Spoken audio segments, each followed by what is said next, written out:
Okay, good evening, everyone. It's January the 6th, 2020.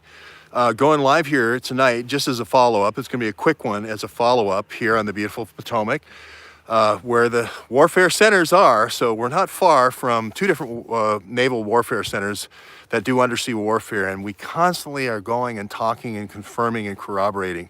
So again, this isn't something that we do and not go to the source. We're going to the source. We just came back from Virginia on the Quantico side today. So again, it's a constant corroboration of what we report here on the diplomatic back channel. Not too far from a sunken U-boat, just right down here at Piney Point.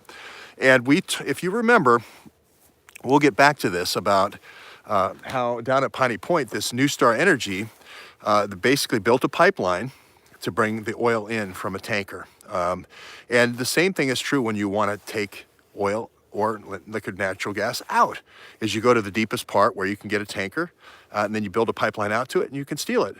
And that's what Soleimani did, okay? That's what Soleimani did with PAC-ISI. They built, it's called the IP gas pipeline.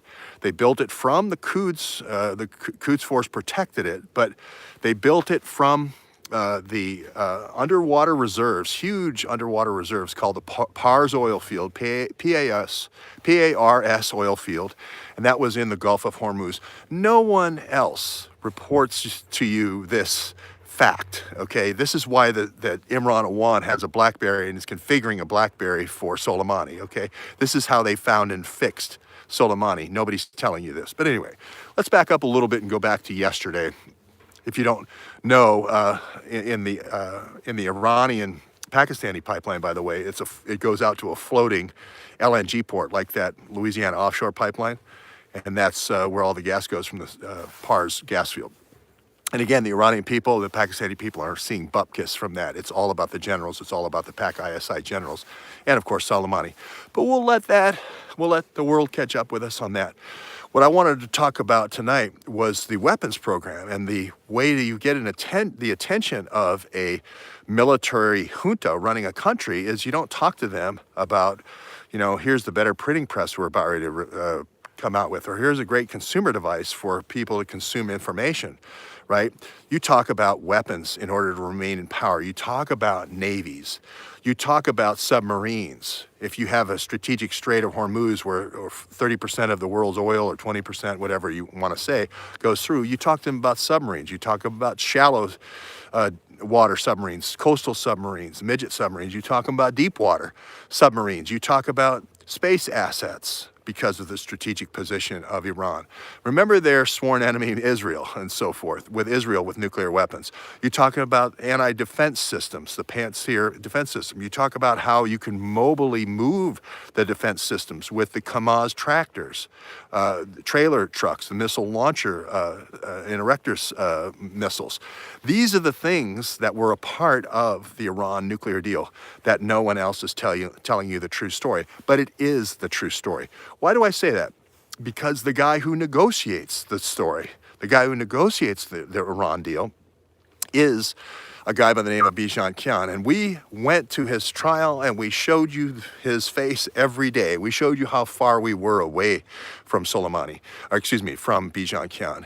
Plus, we went through the archives and went through all of his speaking engagements, hundreds of hours of speaking engagements. We found the one where he talked about Soleimani. We found the ones where he talked about negotiating the Iran nuclear deal. We did the legwork. We put all this information out over 2 years ago. We've been talking about Soleimani since then. So this is not a surprise. Here is Bijan Kian at the Potomac Institute saying, we talked about 3 missile sites. Why 3 missile sites? Because when Israel attacked Egypt in the 7-Day War, do you think they flew directly into the air traffic or air defense systems in the Sinai, directly into them? No, they flew out in the Mediterranean, came back, and came in from the other side. That's why Soleimani put in 3 different missile sites around Tehran and around the other key infrastructure in Iran. We've talked to you about Natanz, we've talked to you about Stuxnet, we've talked to you about cyber attacks in Iran, we've talked about the missile sites. We predicted that Trump would, with the 1,000 cruise missile attack, where those sites would be because we went to the Israeli documents. We have so much information for so many different films that we've done on Soleimani, okay? We, of course, predicted that he would be the next Baghdadi. We read Mike Flynn's book, which was about finding and fixing a terrorist leader. We talked about Mike Flynn getting Baghdadi with signals intelligence in Iraq, same place we got Soleimani. We said how it worked. We said it was Task Force Orange. Nothing that we said has been wrong here.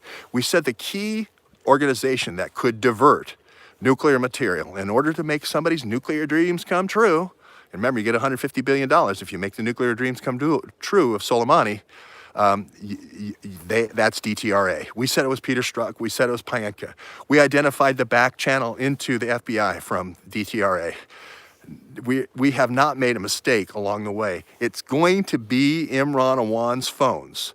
It's going to be the Dmitry Alperovich phone.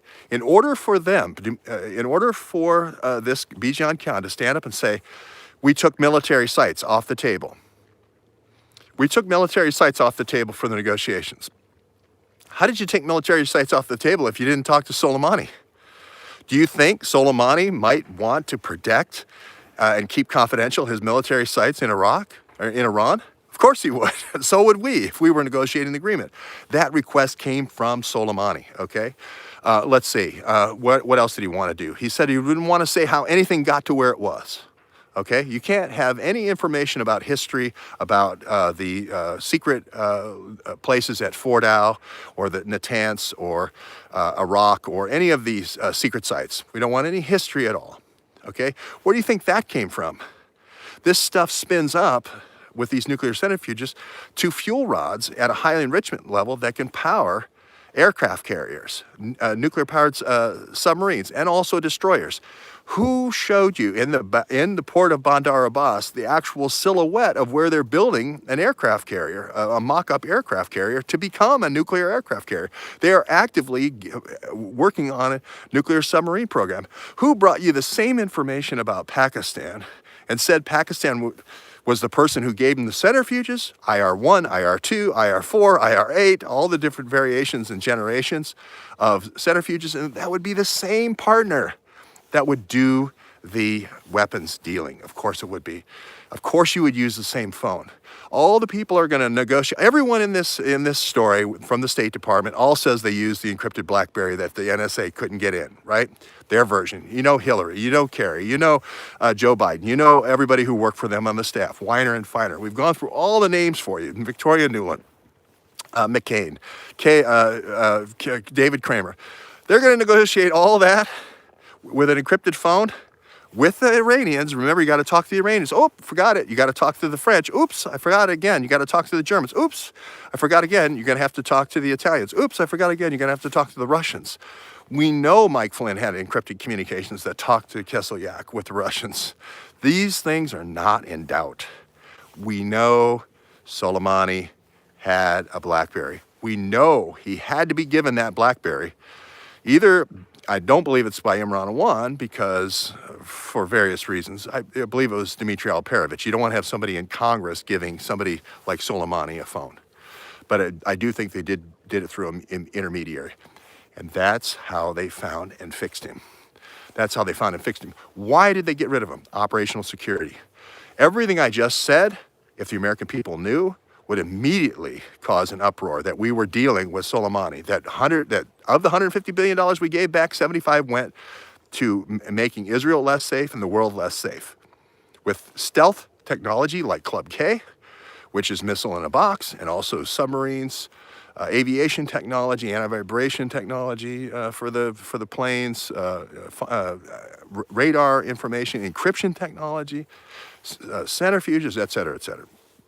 So there would be an uproar. Soleimani went from being an asset when they were going to get the $150 billion. He went from an asset to being a liability.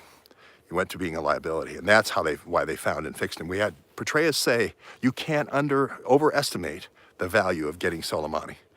If we'd have known he'd ever stepped in Iraq, we would have went after him too. We had Lieberman came out today and said the president was within his rights to get him. We told you who got him. We told you that it was Fort Belvoir. We told you it was Task Force Orange. We told you it was Find and Fix. We don't care who finished him. The same people who had those phones that negotiated the deal with the secure communications channel of the Senate. Remember the Senate, they were trying to talk to the Senate back and forth madly to get them to approve the Iran deal. John Brennan had spying with Dianne Feinstein, that whole case in 2014. They couldn't get the votes. They tried again in 2015. That's when they made it a joint agreement rather than a treaty. They were spying through, and they have to have a secure communications channel. Oops, by the way, what do they call the secure communications channel at Stratcom inside Fort Belvoir? The SCC. I wonder what they call it over at the Senate. Well, there is a phone I was given by a guy who said he worked for Joe Biden, the key architect who was sent over to do the deal, right, for the Obama administration. That was his key envoy, as well as Ukraine. Interesting, being those two key envoys, right?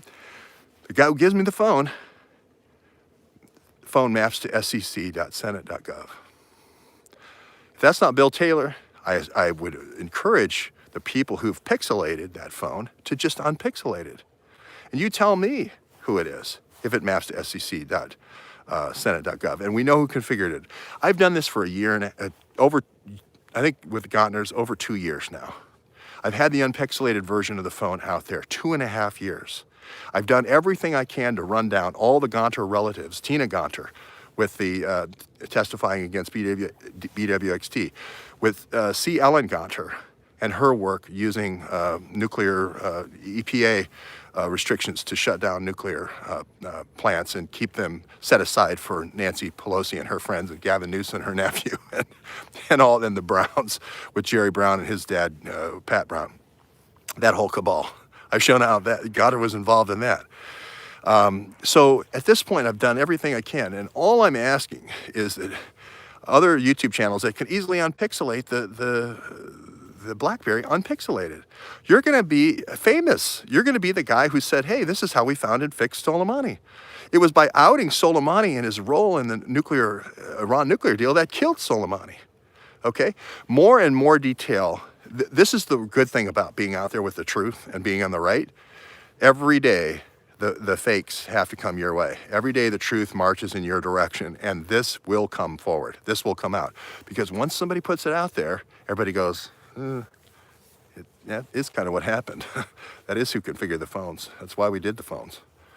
Yeah, SEC before this was the key hotline, to Russia, or where we did WMD. That's where we looked at WMD issues. That was our secure communication. He's kind of right.